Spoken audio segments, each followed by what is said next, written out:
Software engineering में हम अध्याय 30 प्रोडक्ट मैट्रिक्स देख रहे हैं। फंक्शन पॉइंट एनालिसिस या फंक्शन बेस्ड मैट्रिक्स, यहां पर आप देख रहे हैं एलन साहब हैं।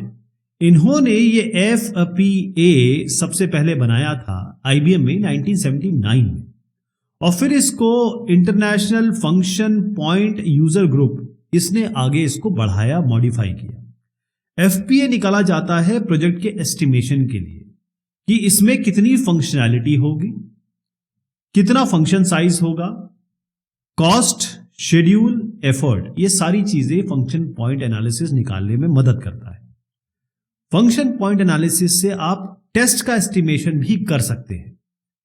तो यहां पर जो फंक्शन पॉइंट एनालिसिस है, ये फायदा इसका ये है कि ये आपको एक तो आपको कॉस्ट बता रहा है कि भी कितनी कॉस्ट होगी प्रोजेक्ट की, एक शेड्यूल आप बना सकते हैं इसमें, एक इसमें एफर्ट बता सकते हैं कि कितना लगेगा। इंपॉर्टेंट बात यह है कि किसी भी प्रोग्रामिंग लैंग्वेज से इसका कोई सरोकार नहीं है।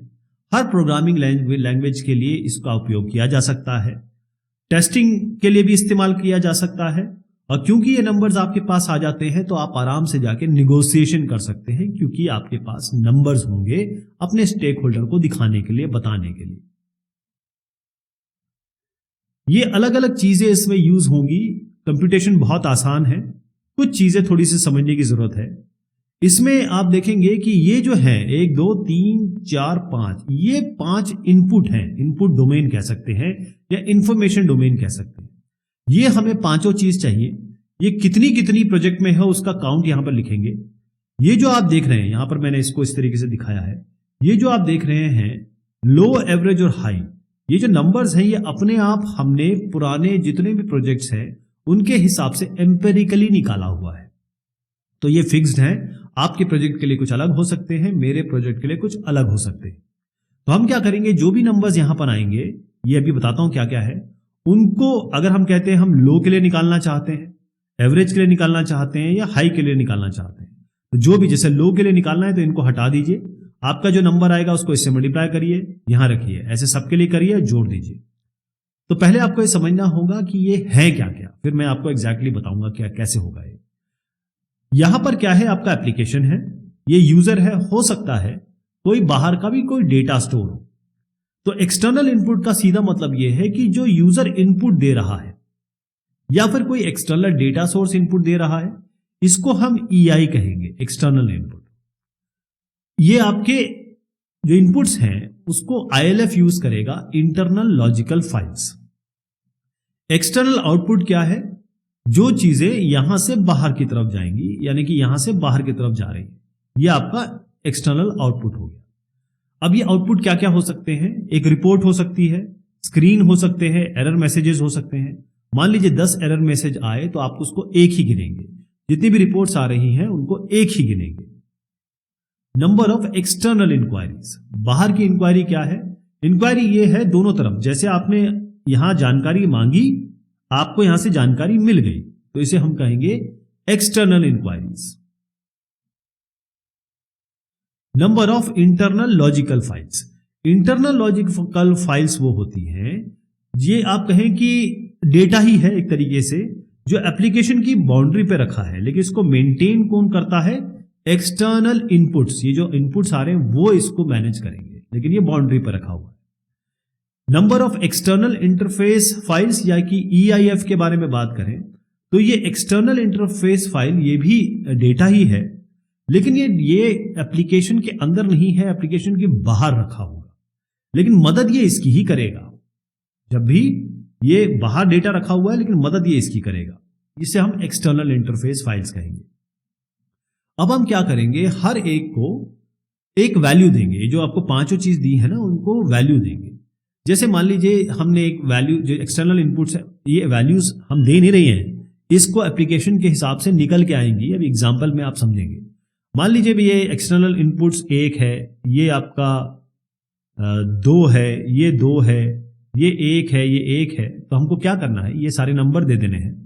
अब आप कहते हैं मेरा प्रोजेक्ट जो है वो तो थोड़ा एवरेज टाइप है, तो मैं इसको यूज करूंगा, इन दोनों को हटा दूंगा, ये दोनों लाइनों को, कॉलम्स को हटा दूंगा। कैसे करेंगे? 1 इंटू 4 कितना आया यहां पर 4, इसकी जगह 4 लिखना है। 2 इंटू 5 10 हो गया, 2 इंटू 4 8 हो गया, 1 इंटू 10 10 हो गया, 7 इंटू 1 7 हो गया। ओके, अब आप देखिए इसको हम जब जोड़ने चलेंगे तो 10 और 10 20, 20 और 15 हो गए आपके 35, 35 और 4 34 हो गया है, 34 अगर मैं करेक्ट कंप्यूट कर रहा हूं तो 34 एक नंबर आ गया। ये जो नंबर है इसको हम कहेंगे, ये जो एफपी फंक्शन पॉइंट निकालने का फॉर्मूला है, इसको हम कहेंगे काउंट टोटल। कई किताबों में अलग अलग बताया गया है, लेकिन ये इसमें इसको हम काउंट टोटल अभी मानेंगे। अब ये फॉर्मूला इसका है count total into 0.65 plus 0.01 into sigma F I. ये तो निकल आया आपका। अब ये निकालने की कोशिश करनी है। ये कहां से लाएंगे हम? अब आप देखिए, ये निकालने का तरीका ये है कि हमारे पास 14 ऐसे पैरामीटर्स हैं।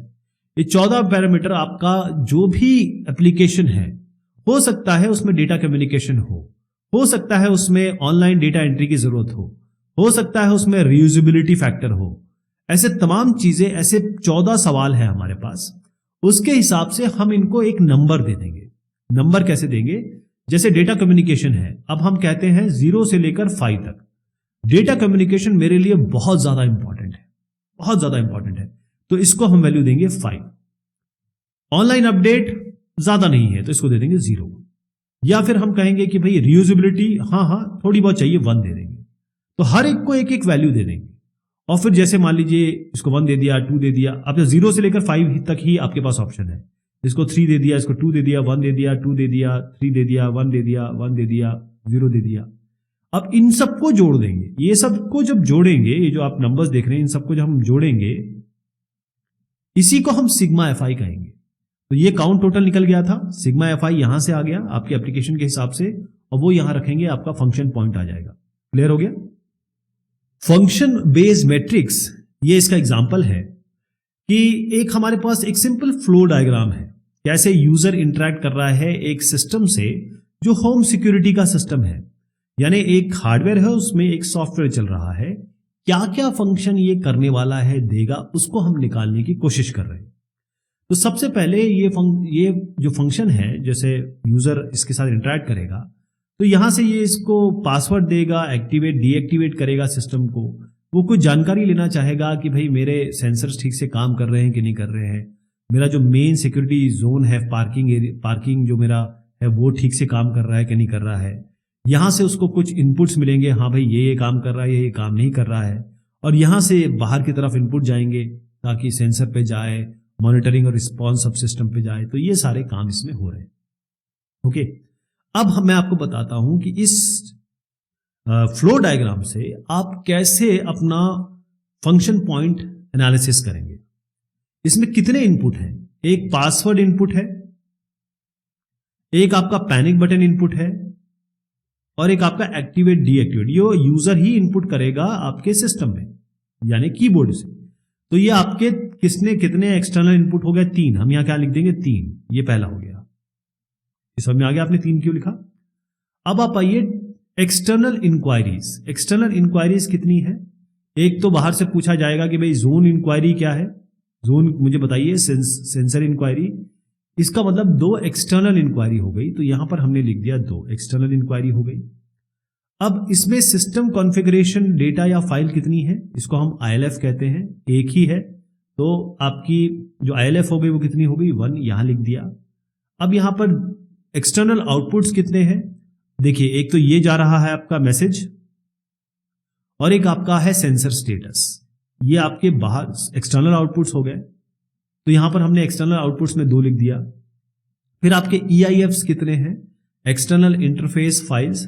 ये आपका टेस्ट सेंसर है, ये आपकी जोन सेटिंग है, एक्टिवेट डीएक्टिवेट है, अलार्म अलर्ट है। ये सारे के सारे क्या हो जाएंगे आपके? 4 EIFs। तो यहां 4 लिख दिया। यहां तक आप आ गए। अब हम देखेंगे कि हमको इस फॉर्मूले में काउंट टोटल चाहिए पहले। तो हम मान के चलते हैं कि हम हमारा जो सिंपल तरीके से चलेंगे। कई लोग कहेंगे कि भाई हमको कॉम्प्लेक्स चाहिए, तो हम ये ले लेंगे, इसको छोड़ देंगे। ये सारे प्री डिटरमिन्ड हैं, ये ऑलरेडी जो एम्पेरिकली निकाले जा चुके हैं, आपको इस पर कुछ नहीं करना है। अब आप देखिए आपको क्या करना है, इसको हमने हटा दिया, इनको हमने छोड़ दिया, ये दोनों कॉलम को, इसको रखा केवल। इस पे भी कर सकते हैं, इस पे भी कर सकते हैं, जो आपके ऊपर है, ये आप कौन सा डिसाइड कर रहे हैं।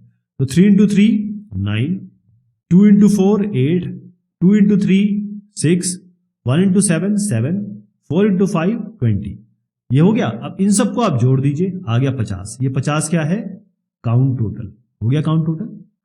अब फॉर्मूले में आपको क्या करना है, सिग्मा एफ आई चाहिए। फॉर्मूला क्या है, count total into 0.65 plus 0.01 into sigma F I.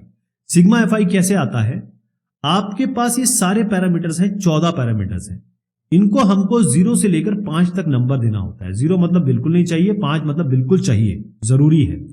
तो अगर मान लीजिए इसमें हमने कुछ नंबर दिए, इसको कहा कि डेटा कम्युनिकेशन ठीक ठाक जरूरी है, ऑनलाइन डेटा एंट्री तो चाहिए ही चाहिए, रियूजेबिलिटी बिल्कुल नहीं चाहिए, ऐसे करके हमने नंबर दे दिए। मान के चलते हैं कि हमारा अपना जो ये सॉफ्टवेयर है जो इसमें काम कर रहा है वो थोड़ा, और जो प्रोडक्ट बन रहा है वो मॉडरेटली कॉम्प्लेक्स है, बहुत ज्यादा कॉम्प्लेक्स भी नहीं है, मॉडरेटली कॉम्प्लेक्स है। तो हमने जो भी नंबर्स दिए इसमें, इनका जोड़ जो आ रहा है, यहाँ पर जो नंबर्स हमने लिखे, इनका जोड़ मान लीजिए 46 आ रहा है। ये एक ऐसा नंबर ले लिया मैंने, आप कोई भी नंबर देके कर सकते हैं इसको। तो मान के चलते 46 है, तो ये कितना आया आपका 50, ये कितना आया आपका, हमने 46 इसको जोड़ के ले लिया, सब सारी वैल्यूज को जोड़ना है।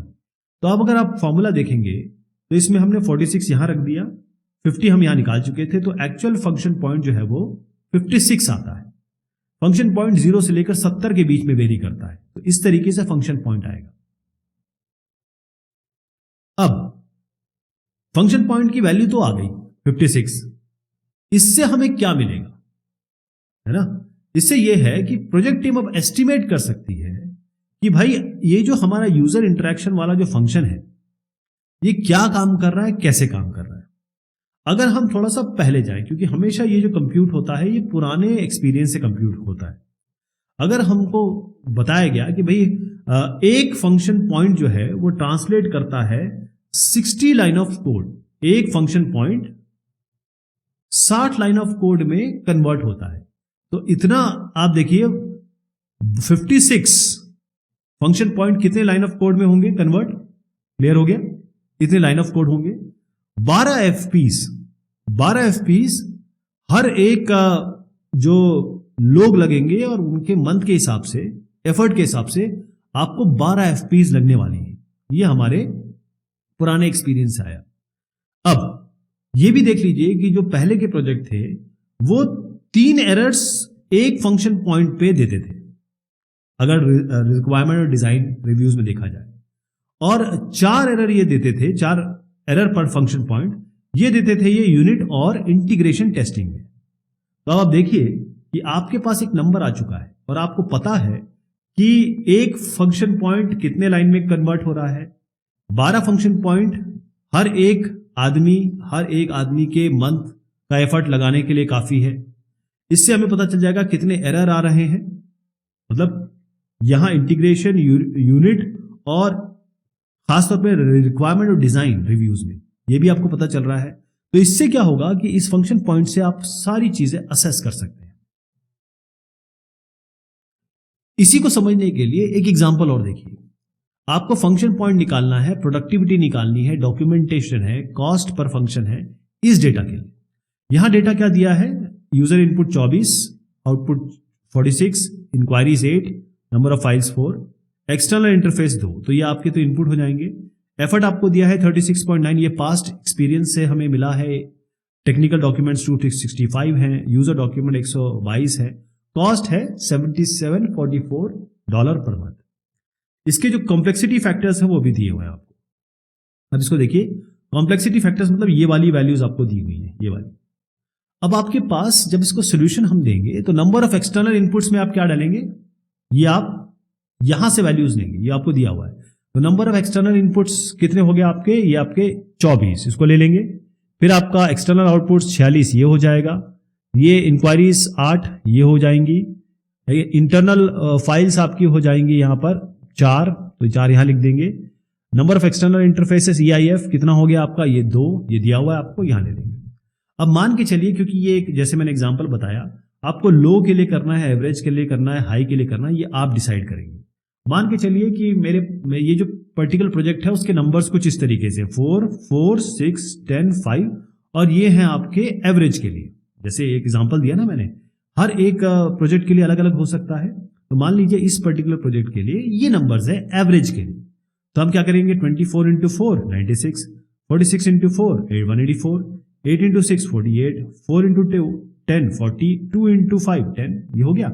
अब इन सबको जोड़ दीजिए, आप आ गया 378। अब आपके पास फॉर्मूला क्या है, आपको उसमें काउंट टोटल तो मिल गया, अब आपको चाहिए क्या, सिग्मा FI भी चाहिए। वो कहां से आएगा, क्योंकि ऑलरेडी कॉम्प्लेक्सिटी फैक्टर यहां दिए जा चुके हैं, यानी कि इन सब की वैल्यू दी हुई है। जैसे एक बता देता हूं, ये 4, इसकी वैल्यू 4 दी है। एक और देख लेते हैं, ये 5, इसकी वैल्यू 5 दी है और इसकी 1 दी हुई है। ऐसे करके सबकी वैल्यू दी हुई है। हम क्या करेंगे, इसको सीधा जोड़ देंगे। तो यहां पे सिग्मा FI कर दिया, इनको जोड़ा, ये सारों को जोड़ेंगे तो आपका 43 आ गया। तो अब आपके पास फॉर्मूला तो क्लियर पता ही है आपको, है ना, count total into 0.65 plus 0.01 into sigma FI। Sigma FI की जगह रख दीजिए 43, काउंट टोटल आप 378 निकाल चुके हैं, यहां रख दीजिए। तो आपका क्या आ गया, फंक्शन पॉइंट आ गए 408। अब आप देखिए, आपको निकालनी है प्रोडक्टिविटी। प्रोडक्टिविटी कितनी होती है, function point divided by effort. Function point है 408, एफर्ट आपको 36.9 पर्सन पर मंथ दिया हुआ है, पर्सन मंथ। तो 408 बाय 36.9 11.1 आ गया, ये प्रोडक्टिविटी का वैल्यू आ गई। अब आपको निकालना है डॉक्यूमेंटेशन। तो डॉक्यूमेंटेशन में क्या करना है, टेक्निकल डॉक्यूमेंट को और यूजर डॉक्यूमेंट को ऐड करना होता है। टेक्निकल डॉक्यूमेंट है 265, यूजर डॉक्यूमेंट है 122, दोनों को जोड़ दीजिए, कितना आ गया 387। अब डॉक्यूमेंटेशन क्या होता है, जितने पेजेस है डॉक्यूमेंटेशन में डिवाइडेड बाय फंक्शन पॉइंट, कितना है, ये आपके 387 डिवाइडेड बाय आपका आ गया 408, कितना है 0.94, ये आपका डॉक्यूमेंटेशन का एफर्ट हो गया। कॉस्ट पर फंक्शन निकालना है आपको, हर एक फंक्शन को बनाने का कितना कॉस्ट आने वाला है। तो इसके लिए cost divided by productivity, productivity तो आप निकाल चुके हैं 11.1, कॉस्ट से डिवाइड कर दीजिए 77, ये आपका कॉस्ट 7744 था ही, इसके नीचे आप ये लगा दीजिए प्रोडक्टिविटी, ये आपका आ गया $700। तो इस तरीके से फंक्शन पॉइंट को हम कंप्यूट करते हैं। Matrix for specification quality. देखिए, डेविस साहब और उनके दोस्तों ने यह बताया कि अगर हमको रिक्वायरमेंट मॉडल, जो हम रिक्वायरमेंट इंजीनियरिंग कर रहे थे, रिक्वायरमेंट मॉडल बनाया और इसके हिसाब से हमारी SRS बनी या कहें कि रिक्वायरमेंट स्पेसिफिकेशन बनी, अगर इसकी हमको मैट्रिक्स निकालनी है कि हम पता कर सकें कि इसकी क्वालिटी क्या है, इसके लिए कोई नंबर निकाल सके, तो डेविस साहब ने इसके बारे में बताया। उन्होंने कहा कि इस रिक्वायरमेंट स्पेसिफिकेशन, जो रिक्वायरमेंट मॉडल और रिक्वायरमेंट इंजीनियरिंग के बाद आया है, उसकी स्पेसिफिसिटी क्या है, मतलब उसमें कुछ एम्बिगुअस तो नहीं है, ये पूरा है कि नहीं है, सही है कि नहीं है, समझने योग्य है कि नहीं है, इसको क्या वेरीफाई किया जा सकता है, अंदर और बाहर क्या ये कंसिस्टेंट है, अचीवेबिलिटी, इसको हम पा सकते हैं कि नहीं पा सकते हैं, क्या ये उतना दिया है जितनी की जरूरत थी, क्या इसको आप ट्रेस कर सकते हैं, जब आप फाइनल काम कर लेंगे तो क्या इसको दोबारा ट्रेस किया जा सकता है, क्या इसमें मॉडिफिकेशन किया जा सकता है, कितना प्रिसाइज है ये, और क्या इसमें रीयूजेबिलिटी फैक्टर दिया हुआ है। अब इन सब चीजों को लेकर इन्होंने और भी कहा कि जो हाई क्वालिटी स्पेसिफिकेशन होते हैं वो इलेक्ट्रॉनिकली स्टोर्ड होते हैं। कहने का मतलब उसको हम स्टोर करेंगे कहीं पे, यानी सबसे पहली चीज ये है कि इसमें क्या क्या चीज आती है, जो भी जहां भी आपको जरूरत होगी वहां पर एनोटेशन होगा, इसको हम यूज कर सकते हैं, कम से कम एग्जीक्यूट ना कर पाए तो समझ तो पाए।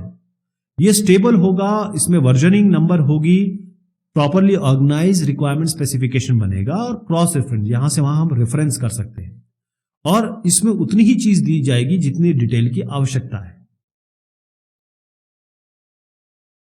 तो बहुत सारी जो कैरेक्टरिस्टिक्स हैं वो हमको नंबर वाइज नहीं लग रही हैं, क्वालिटी वाली लग रही हैं, क्वालिटेटिव लग रही हैं, ऑब्जेक्टिव, सब्जेक्टिव, क्वालिटेटिव, लेकिन हम इसमें मैट्रिक्स लगा सकते हैं। अगर मान लीजिए आपका यह स्पेसिफिकेशन बना हुआ है, SRS मान लीजिए, सॉफ्टवेयर रिक्वायरमेंट स्पेसिफिकेशन, इसमें NR ये रिक्वायरमेंट्स हैं, कितने हैं, इतने रिक्वायरमेंट्स हैं। तो NR जो होगा वो क्या होगा, NF प्लस NNF। इसमें NF क्या है? ये फंक्शनल रिक्वायरमेंट है, ये आपके नॉन फंक्शनल रिक्वायरमेंट है। नॉन फंक्शनल रिक्वायरमेंट का क्या मतलब होता है? यूजेबिलिटी या फिर रिलायबिलिटी, वो सब आ जाता है इसमें। तो इसको जोड़ेंगे तो आपको NR मिल जाएगा। ये एक तरीका है। अब अगर मान लीजिए आपको स्पेसिफिसिटी निकालनी है ना, जैसे कोई एम्बिग्विटी तो नहीं है, यानी एक ही लाइन को मैं और आप अलग अलग तरीके से समझ रहे हैं, हमारे इंटरप्रिटेशन अलग अलग है, तो हम क्या करेंगे, एक मेट्रिक इसमें लाएंगे जिसमें हम ये जानने की कोशिश करेंगे कि अलग अलग रिव्यूअर क्या एक रिक्वायरमेंट को, या जैसे ये रिक्वायरमेंट हमने उठा ली, यूज केस उठा लिया, ये क्या हर आदमी एक जैसे समझ रहा है? तो उसके लिए हमारे पास एक और मेट्रिक है Q1 जिसमें NUI/NR है। इसमें NUI जो आप देख रहे हैं वो है वो रिक्वायरमेंट्स जिसमें मैं और आप दोनों पढ़ के एक ही चीज समझ रहे हैं। तो NUI ये हो गया, और NR तो खैर नंबर ऑफ, जैसे मैंने आपको बताया कि टोटल नंबर ऑफ रिक्वायरमेंट्स हैं जो आपकी फंक्शनल और नॉन फंक्शनल को जोड़ के आई हैं। इस तरीके से आप Q1 निकाल सकते हैं। जितना वैल्यू इस Q1 की 1 के तरफ होगी, इसका मतलब यह है कि जो आपका सॉफ्टवेयर रिक्वायरमेंट स्पेसिफिकेशन स्पेसिफिक है, इसमें एम्बिग्विटी कम से कम है। अब अगर आप कंप्लीटनेस जानना चाहते हैं कि भाई हमारी जो रिक्वायरमेंट है, खासतौर पे फंक्शनल रिक्वायरमेंट है, वो कंप्लीट है कि नहीं, तो उसके लिए हम एक रेशियो यूज करेंगे। रेशियो क्या होगा? NU/NI into NS। अब देखिए इसमें NU जो है वो आपके हैं कितनी हमारी फंक्शनल रिक्वायरमेंट है जो बिल्कुल यूनिक है, स्पेसिफिक है और किसी से मैच नहीं करती है। यहां पर NI क्या है? NI आपका है नंबर ऑफ इनपुट्स, यानी कि स्टिमुलस, नंबर ऑफ इनपुट्स जो स्पेसिफिकेशन में बताए गए हैं कि इतने इसमें इनपुट आने चाहिए इस फंक्शन में। NS क्या बता रहा है कि भाई जब आप इनपुट आएगा तो उसमें स्टेट कैसे चेंज होगा, इसका स्टेट कैसे चेंज होगा और कितने स्टेट्स में ये चेंज होगा, नंबर ऑफ स्टेट्स। तो क्या हो गया, अगर आप कंप्लीटनेस जानना चाहते हैं किसी फंक्शनल रिक्वायरमेंट की, तो आपके पास ये नंबर होने चाहिए। तो Q2 आपको क्या बताएगा? ये आपको बताएगा कि कितने परसेंटेज, मतलब कितने फंक्शन आपको इस सिस्टम में स्पेसिफाई करने पड़ेंगे। इस सॉफ्टवेयर को बनाने के लिए कितने आपको फंक्शन चाहिए, ये आपको परसेंटेज में वैल्यू मिल गई, कंप्लीटनेस तभी होगी। लेकिन इसमें आप देखिएगा, इसमें नॉन फंक्शनल रिक्वायरमेंट हमने नहीं जोड़े। तो अगर हमको ऐसा मीट्रिक चाहिए जिसमें सारी चीज आ जाए, अगर कंप्लीटनेस नापनी है फंक्शनल रिक्वायरमेंट और नॉन फंक्शनल रिक्वायरमेंट के लिए, तो हमको क्या करना पड़ेगा कि भाई हर एक रिक्वायरमेंट को हमको वैलिडेट करना पड़ेगा, इसका सत्यापन करना पड़ेगा। तो उसके लिए एक और मेट्रिक है Q3। Q3 है NC/NC प्लस NV, जो भी मैं बाद में बोल रहा हूं वो उसकी सबस्क्रिप्ट है। NC क्या है? वो सारे रिक्वायरमेंट जिसको वैलिडेट कर लिया गया है और ये सारे के सारे करेक्ट पाए गए हैं। और NV क्या है? वो सारे रिक्वायरमेंट जिनको वैलिडेट नहीं किया गया। तो Q3 क्या हो गया? NC/NC plus NV। ये आपका ओवरऑल मेट्रिक हो गई कंप्लीटनेस की। इस तरीके से हम स्पेसिफिकेशन की क्वालिटी निकालते हैं या इसके नंबर्स निकालते हैं।